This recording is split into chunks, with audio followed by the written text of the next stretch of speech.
এখন বাজে 2:40 আর এই ভাত খেতে বসেছি। ডিউটি থেকে বাড়িতে এলাম, এসে হাত মুখ ধুয়ে খেতে বসেছি, কেননা খুব জোরে খিদে লেগে গেছে। পেটের মধ্যে ওই বলে ইঁদুর ঘুরে বেড়াচ্ছে, মানে এত জোরে খিদে লেগে গেছে, মানে তাড়াতাড়ির সময় কিছু খেয়ে যেতে পারিনি। তো তার জন্যই ভাত নিয়ে বসে পড়েছি। আর আকাশটা আমার ওপরে ভীষণ শত্রুতা, কেননা আমি সব কোথাও বার হতে গেলেই বৃষ্টি, বাট বাড়িতে থাকলে বৃষ্টি হয় না। এখন আপাতত বৃষ্টি হচ্ছে না, বৃষ্টি মাথায় করে বাড়ি এসেছি। তো যাই হোক, একটা মজার বিষয় তোমাদের সাথে আজকে আমি শেয়ার করব, বাট এই বিষয়গুলো তোমাদের সাথে কোনোদিন শেয়ার করা হয় না, তো আজকে করি। তো আজকে আমার একটা 4 চেক আপ ছিল। 4 চেক আপ বলতে গিয়ে গর্ভবতী মাদের লাস্ট চেক আপ, মানে এরপরে 2 সপ্তাহ পরে বেবি হবে, তো 2 সপ্তাহ আগে আমাদের একটা 4 চেক আপ থাকে। তো আজকে একটা চেক আপ করতে গিয়ে ভীষণ মানে খুব মজার বিষয়, এই যে মাটাকে আজকে 4 চেক আপ করতে গেলাম, এই মাটার প্রথমে একটা মেয়ে সন্তান আছে, প্রথম মেয়ে 7 বছরের। তো খুব আশা তার যেন একটা ছেলে হয়। তো আমাদের বলছে, দিদি আমার একটা যেন ছেলে হয় এবার। দিদি বলো না আমার কি ছেলে হবে, আমার ডকুমেন্টসগুলো দেখে একটু বলো না ছেলে হবে কি না। তো আমাদের দিদি গেছিলো, আমাদের যে দিদি হেড দিদি, সে গেছিলো AM। তো দিদি বলছে হ্যাঁ হ্যাঁ তোমার ছেলে হবে। দেখো আমাদের এই সান্ত্বনাটা দোয়া ছাড়া তো, দেখো পেটের মধ্যে ছেলে আছে কি মেয়ে আছে আমরা তো বলতে পারবো না, তাহলে আমরা তান্ত্রিক হয়ে যেতাম।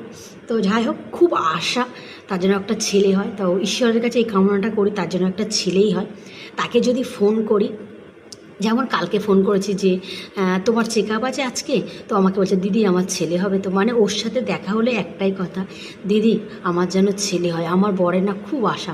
তাই দেখো প্রত্যেক মানুষের আশা থাকে, এটা আমারও কিন্তু আশা, সব প্রত্যেক মানুষের আশা যে একটা ছেলে একটা মেয়ে হয়।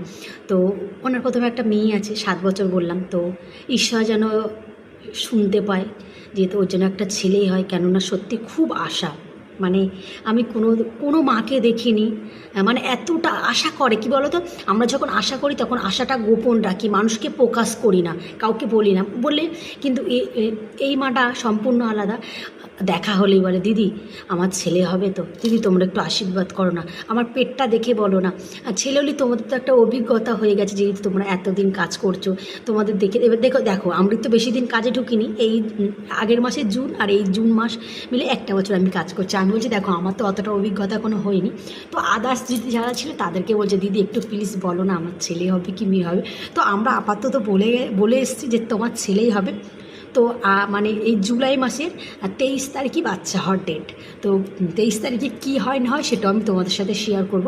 তো আমিও ঈশ্বরের কাছে কামনা করি ওর যেন ছেলেই হয়, কেন খুব আশা, আমি এইরকমই আশা আমি কোনো মায়েকা দেখিনি। তো চলো এবার আমি ভাতটা খেয়ে নিই, কেন আমার প্রচুর খিদে লেগে গেছে।